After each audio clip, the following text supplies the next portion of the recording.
Harvard researchers have found children who live in high fluoride areas have significantly lower IQs. Enjoy your extra big-ass fries. Hello, this is Hank Hill, and I'm telling you what, you need to listen to Alex Jones. Researchers found members of Congress, on average, speak at a 10th grade level.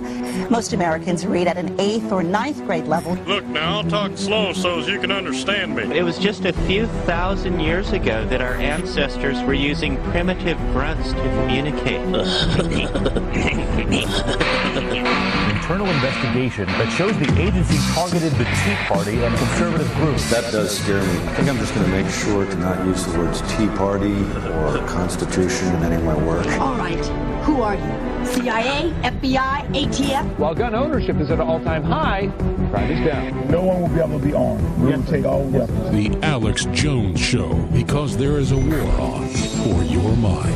Hitler took the guns. Stalin took the guns. Mao took the guns. Fidel Castro took the guns. Hugo Chavez took the guns. And if you try to take our guns, 1776 will commence again if you try to take our firearms. The answer to 1984 is 1776. Yeah. Infowars.com. Yeah.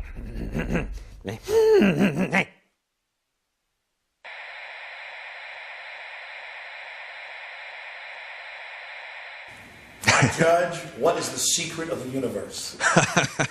The secret of the universe? Damn. That's a good one to start with.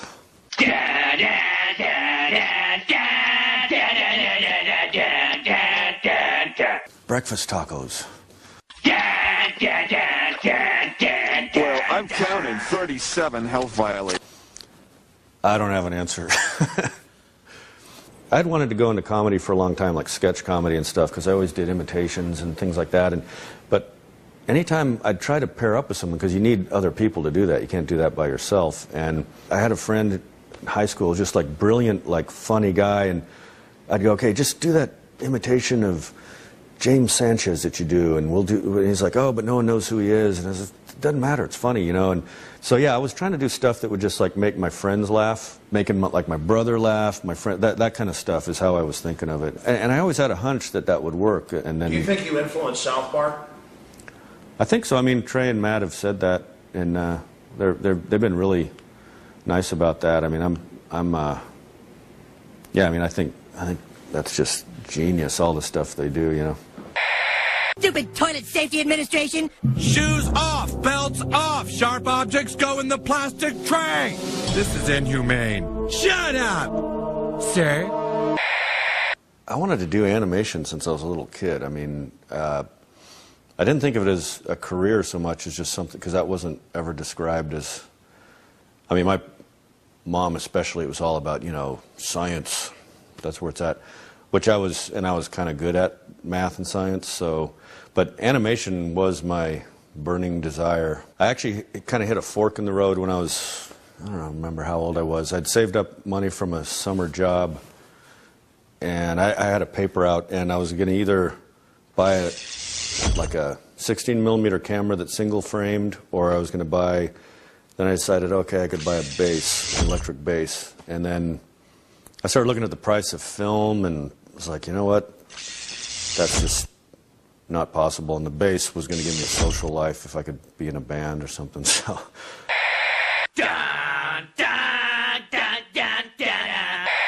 Then I didn't start doing animation until I was like 26, really. So, and when I just got the idea to do animation, which I'd wanted to do, but I never thought of doing as a way to get into comedy. Then I thought, well, this is great. I don't need to.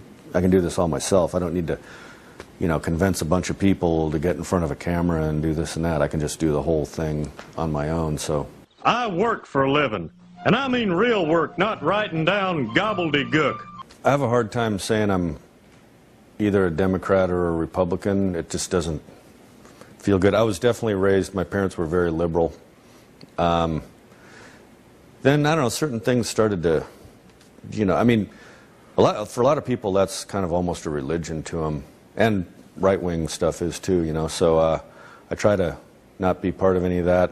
I suppose I've become a interested in, you know, smaller government kind of thinking. That sort of happens when, you know, I think you know, when you build your own thing, when you do your own thing, and then suddenly you're getting penalized left and right, you know, that kind of can change you. If you got a business, that you didn't build that. Somebody else made that happen. I don't ever want to be one of those people that uses my whatever fame or whatever level of that notoriety I have from what I do in comedy to try to go into politics. I'm just like, I don't feel like I'm qualified. It kind of bugs me when people in Hollywood will use that, their audience that they've gained through that to try to put out a political message when they have no idea what they're talking about.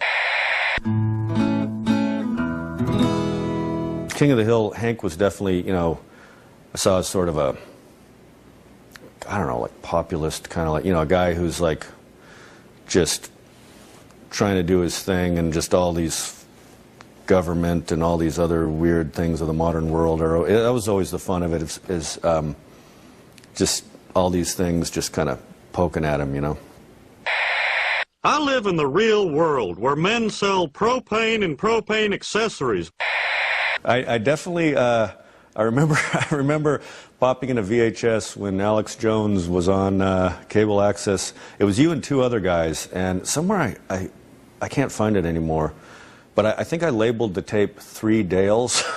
You were kind of the more rational one, and the other two guys were just like, I don't know. I wish I could find that tape, but King of the Hill started with a drawing of the 4 guys that I'd done. I was kind of like dabbling in doing panel cartoons, which I never really did at all. I went straight into animation. I didn't draw comic books or anything.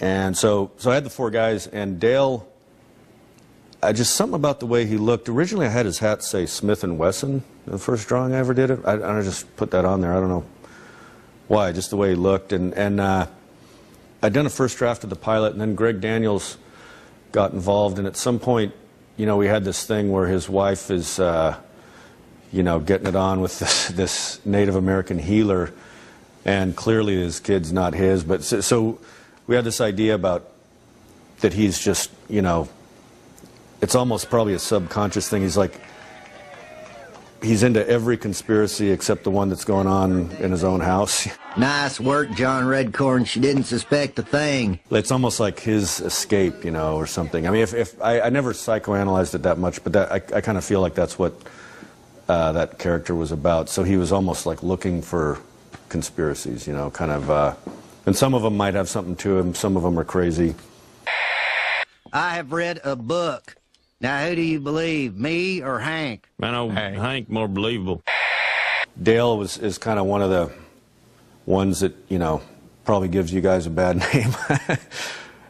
Johnny Hardwick, who does the voice, I don't know, you may even know him. He had a few, he had a few kooky theories of his own, and sometimes we would work those in. I mean, there was one line he said that he's talking about something, and it ended with him saying something that they're doing, and corn is next.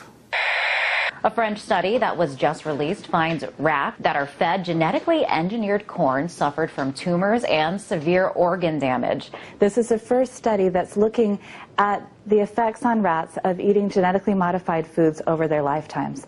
They gave the rats the genetically modified corn. They gave them the genetically modified corn with the herbicide that the corn is used with. On Dale, I had to do some convincing to get them to let Johnny Hardwick do the voice. I mean, he wasn't anybody famous at all. He was one of the people we hired as a writer, but it just sounded right to me. Ended up being my favorite character really on the show, as far as, well, just for a while, as far as the voice and the drawing clicking. But I mean, they had all kinds of celebrities they were pitching. It hardly ever works when you just get like, oh, let's get this famous person and this person to draw it, and then you have something that just doesn't make sense, which is why a lot of shows fail. Ah! Squirrel tactic! Okay, I grew up in Albuquerque, New Mexico, which definitely influenced a lot of what I do, because Beavis and Butt-Head to me is kind of set in a sort of like, eastern New Mexico, West Texas type environment, you know, where everything is just sort of, people are bored, teenagers are bored, and there's like, it's nothing to do, it's hot. It's kind of a recipe for disaster. And so that was definitely an influence on Beavis and Butt-Head. Although, you know, I don't think I've ever told this story, but so my grandfather on my mom's side lived with us, and he died when I was, I think, in junior high, and like 76, whatever. And he, we found out he had a 16 millimeter Bolex camera that was there, and I was like, wow, okay, there's a camera in this house. And so I waited like a good 2 or 3 months before I, you know, after he passed away, to say, hey, could I borrow Granddad's camera maybe? And she said no. And then like I waited another 6 months, and no. Waited like a year, no. So that's when I thought, well, okay, maybe I'm just going to buy one. And then I looked into how much they cost and just couldn't pull it together. Years later, when I was, like I said, like 26, and I got the idea again to try doing animation, I ended up buying the same exact camera, because it turns out that's the perfect camera to single frame and shoot animation on.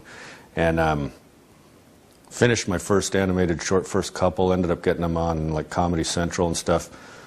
Sent a tape to my mom, and she said, oh, that's interesting, you know, you probably don't remember, your grandfather had a Bolex camera. I'll see if I can find it. I was like, no, I remember. I was like drooling over the idea of just being able to get my hands on it, you know, but it all worked out. But yeah, it was kind of, in a way, it was probably good, because it kind of, by the time I was able to actually do it, it had been a fantasy. It sounds weird, but it was like a fantasy of mine for so long to do animation. And so when I finally did, I mean, I really, you know, I didn't take it for granted when I had the opportunity to do it. So probably was a good thing, actually. Y'all got that in there? Large fries, pie, large coffee? Like Beavis and Butt-Head, I'll get asked a lot if that's based on anybody specific, and it's not. It's not like that was that person, that was that person. It's just started out as drawings, and then, but definitely, like, there's little bits and pieces from all kinds of people in there, you know. Well, I was like that when I was drawing.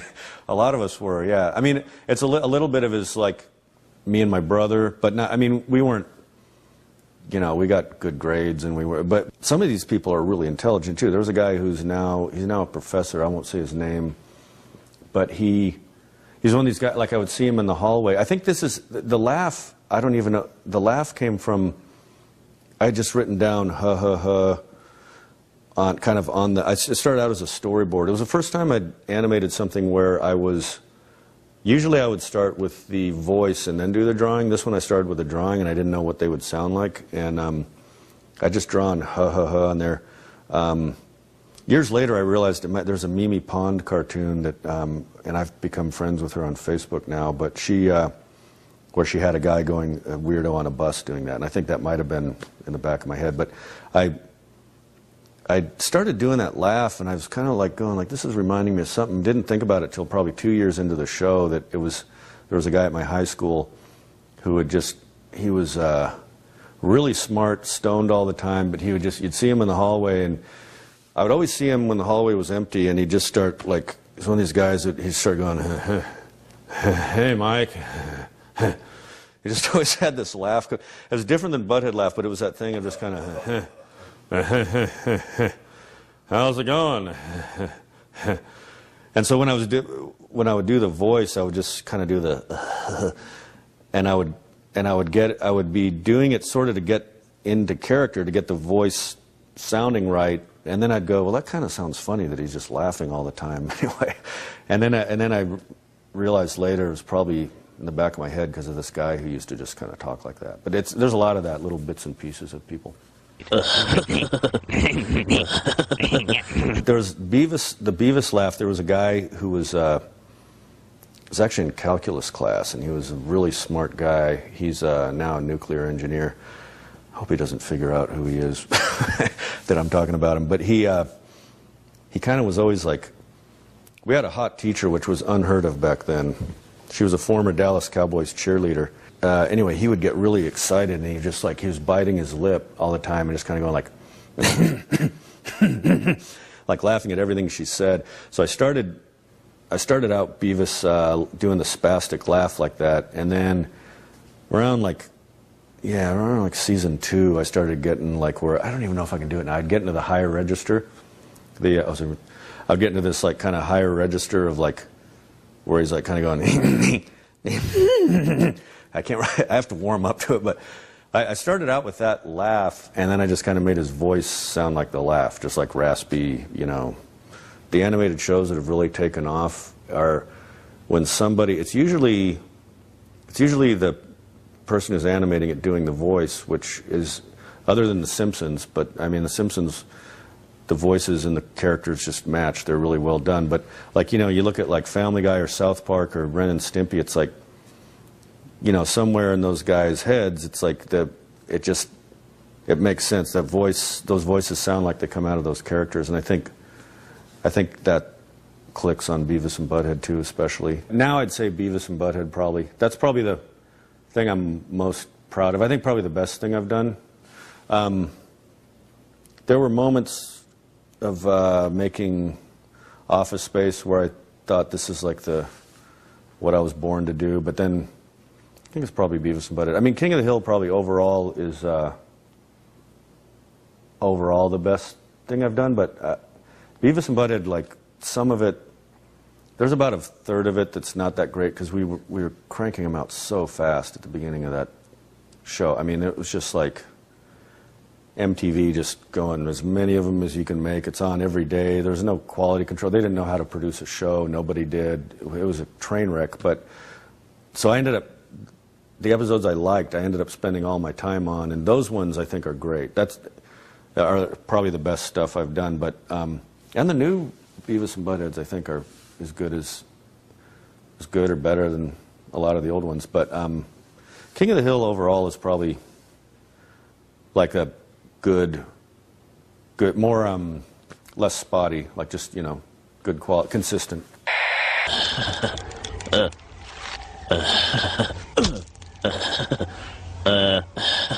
Now it's extinct.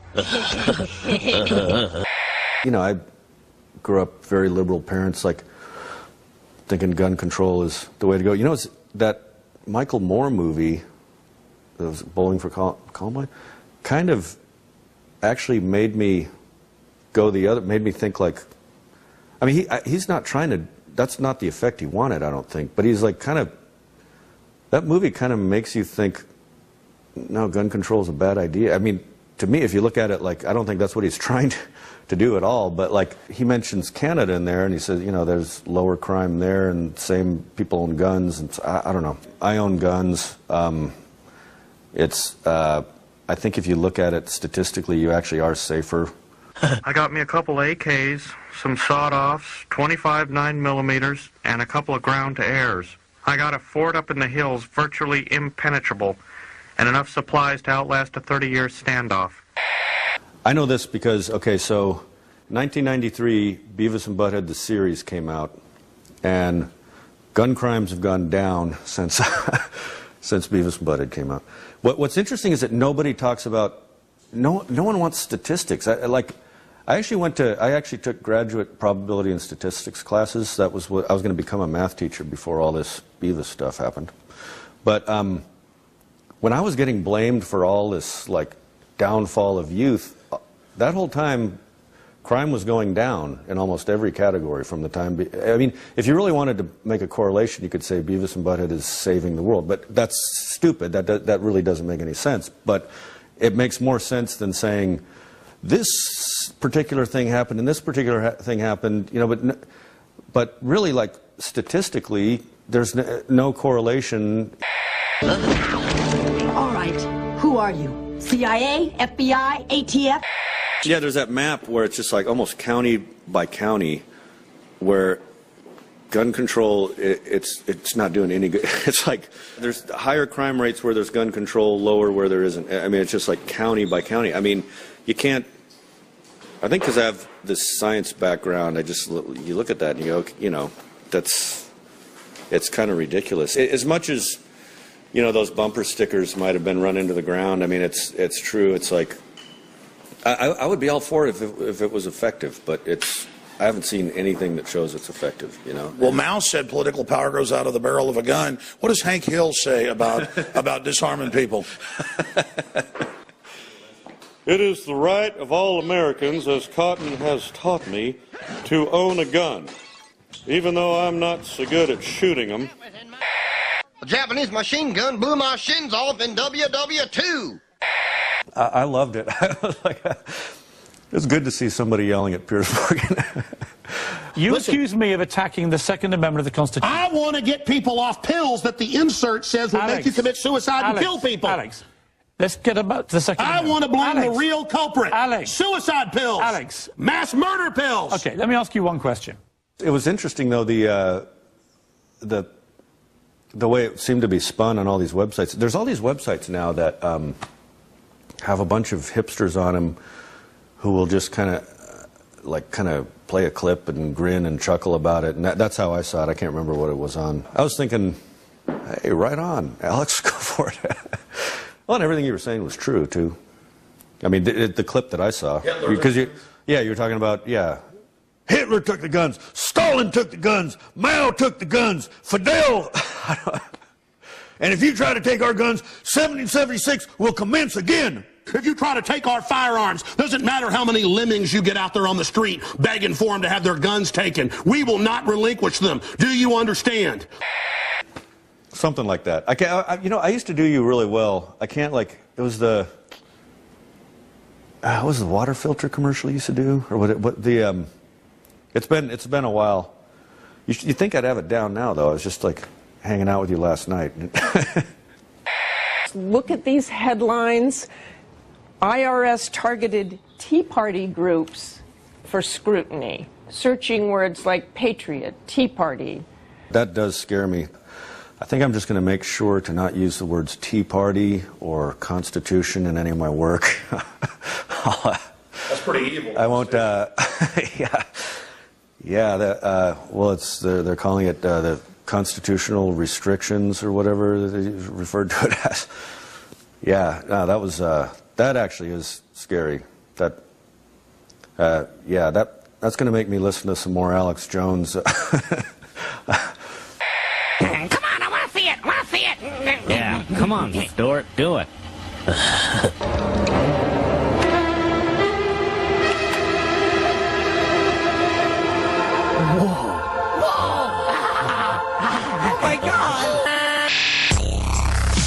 I just want to send this poem. Let me watch the building collapse. Well, if I was to get heavy and deep on it, I think the one thing that's made me tick or makes me, other than just wanting to try to be funny, it tends to be, and I don't overanalyze, but then, when you do this long enough, you do analyze. I think what it is probably, I think a lot of us are just kind of out of sync with the way the world is right now, like the way the modern world, we're not prepared for it all the time, and there's a lot of stuff that's messed up about it, and I think that's where a lot of my comedy comes from. It's like things that, anything from being stuck in a cubicle to being stuck in classrooms that you don't belong in, those kind of things. I think that I get a lot of material out of that. I gotta get out of here. I think I'm gonna lose it. Uh-oh. Sounds like somebody's got a case of the Mondays. When I started doing animation, I wasn't trying to get rich. I wasn't trying to get, it did not seem like I could get rich off that. I thought, I really it's just like a desire to just express something that's hard to describe, and if I could describe it, I would probably be more of just a flat-out writer or something like that. And so a lot of the stuff is like, it's always very hard to describe Beavis and Butt-Head to people who just ask if they haven't seen it.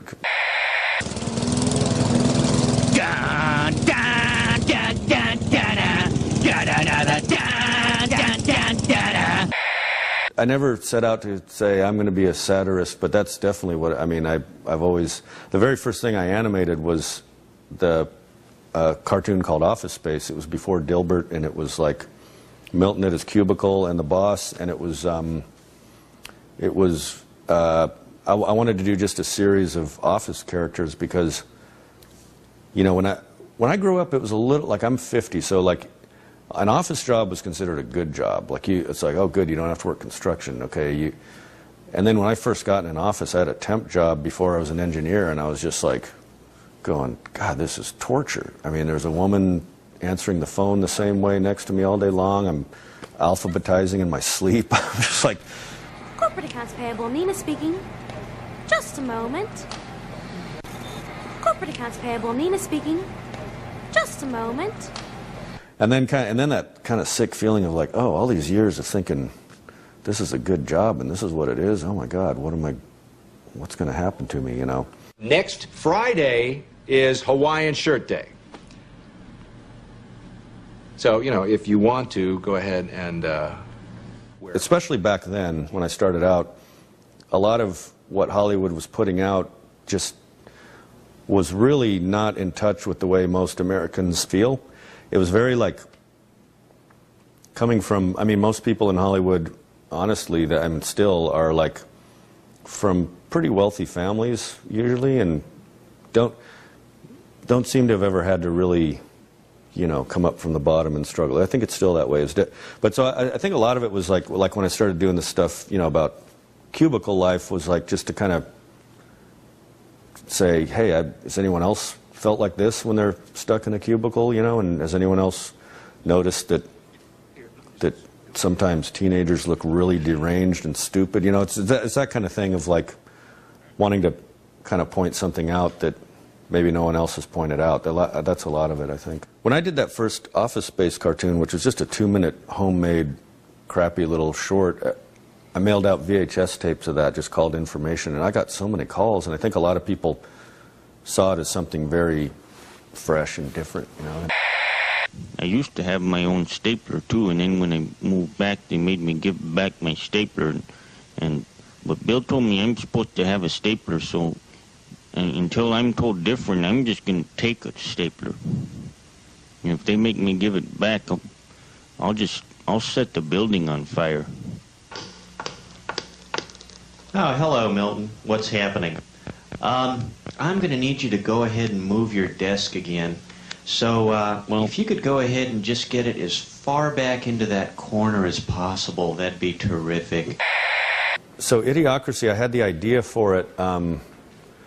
Actually, when I was writing the Beavis and Butt-Head movie, was just kind of the seed of the idea. When I was thinking about just the way evolution works and thinking like, well, wait, there's no predators now. So it started with that, but then I was actually in line with my daughters, I think it was in 2001, at Disneyland at the Teacups ride.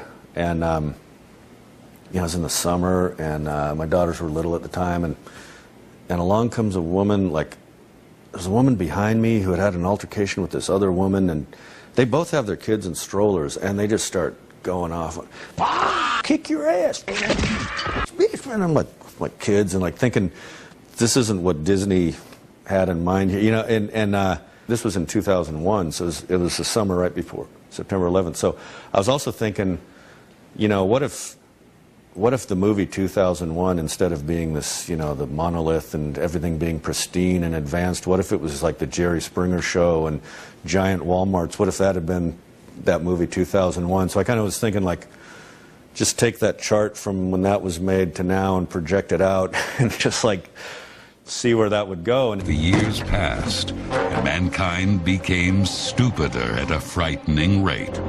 So Fox, I still owed them, part of my overall deal was to write 2 movies for them. So I'd done Office Space, and in order to do something else for anybody else, I needed to burn that one off. And I kind of thought no one would make it. I thought it'd just be fun to write. I'd just start from there, you know. This was like, it was making me laugh. After the Disneyland experience, I just started writing stuff down and ended up co-writing, getting someone to work with me, this guy Eitan Cohen, and we got through a first draft pretty quickly and gave it to Fox, and then no one kind of wanted to make it, and I was like, well, okay, well, wasn't going to be huge budget, but it was going to be something. It was going to cost, you know, $23 million or something.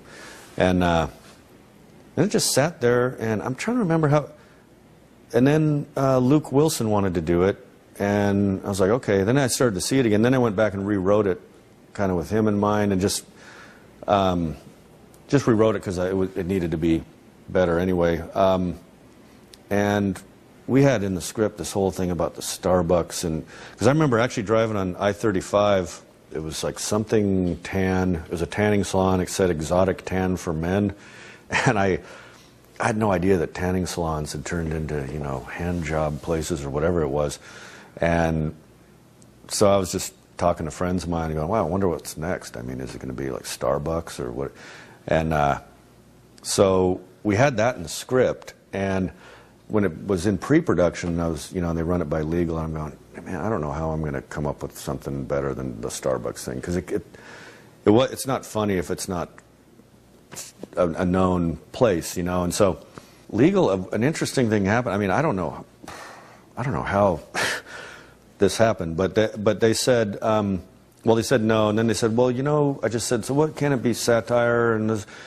And they said, well, what would help us is if you didn't just pick on them, if it was a bunch of companies. I was like, okay. So then that's how we ended up with that whole red light district in there in the movie, where it's like, I think it's like H&R Block, adult tax return with release, and like there's like a Pollo Loco or Pollo Borracho adult chicken. I don't know. what we and then we just did everything. Costco. I don't know what happened. At some point, I'm sure somebody got really flipped out, but I was shielded from all that. A similar thing happened on Office Space, but Idiocracy, I've been getting so much love for it, like in the last 2 years. What you're saying is that you want us to put water on the crops. Yes. Water? Like out the toilet? Well, I mean, it doesn't have to be out of the toilet, but yeah, that's the idea. Yeah, I think a lot of the stuff that's in there maybe is starting to happen, you know, now instead of 500 years from now when it's set. And that's Secretary of Education. It's kind of stupid, but President Camacho's stepbrother still does a pretty good job, eh? It was supposed to take place during a drought. It was the rainiest summer ever in Austin. We were just having to kill grass everywhere in the background. But they didn't really give it a release. There was a contractual obligation. They had to put it in like 12 theaters, and that's all they did, I think. In fact, if you called Movie Phone, they didn't even, it was listed under Untitled Mike Judge Project. They didn't even bother. It went straight from what it was on the contract to Movie Phone. They didn't even put Idiocracy in there. Dwayne Elizondo Camacho, 5-time Ultimate SmackDown champion, porn superstar, and President of the United States, had called a special summit with the smartest man in the world. So you smart, huh? You know, no. I thought your head would be bigger. Could look like a peanut. Let's get you sworn in. Well, I do know what they told me, and I finished the movie at least like, I want to say like 9 months before it came out. It was in the can. I'd finished the mix. I'd turned the whole thing in. What they told me was it didn't test very well, which a lot of movies don't. You know, Office Space didn't. Whoa. I think I just figured something out, Beavis. What? This sucks. Yeah, it really sucks. This sucks more than anything that has ever sucked before. The way movie testing works, they have these sheets, and it says excellent, very good, good, fair, and poor. For it to count at all, it has to be excellent or very good, I think. So if they say good, that's just a 0 for you. So a lot of people, if it's a weird movie, they'll go, oh, it was good. They won't say very good. You know, so we would get like a 70% very good and excellent, which sounds, that's considered a horrible score. I'm fixing to commensurate this trial here. We gonna see if we can come up with a verdict up in here. Now, why you think you done it? Okay, number one, Your Honor. Just look at him. He talks like a fag, too. And B, we've got all this, like, evidence. This is what I remember. They said, look, you know, it didn't test well. We can't. They made some horrible trailers for it, and I was glad they didn't put those out because they weren't very good. And then they just said, you know, look, we don't want to spend a lot of money promoting it, and they dumped the movie. But I mean, they said Why that. do you think that is? When it came out, it got a lot. It almost. Maybe they were doing something right because it got a lot of attention. I didn't do any press for it. I ended up getting my picture in Time magazine without ever doing an interview because they were doing stories about like what's up with this movie. Why are they putting it out in 12 theaters and not talking about it, not putting a title on it? And so it ended up getting some press. People liked it, but it's interesting. Like now, I mean, it's become the term idiocracy has become. There was a guy in the LA Times who wrote an article like a year ago about and cited all the other articles that it's in, and I don't know, maybe just since it came out in 2006, everyone's gotten stupider. And but Brondo's got what plants crave. It's got electrolytes.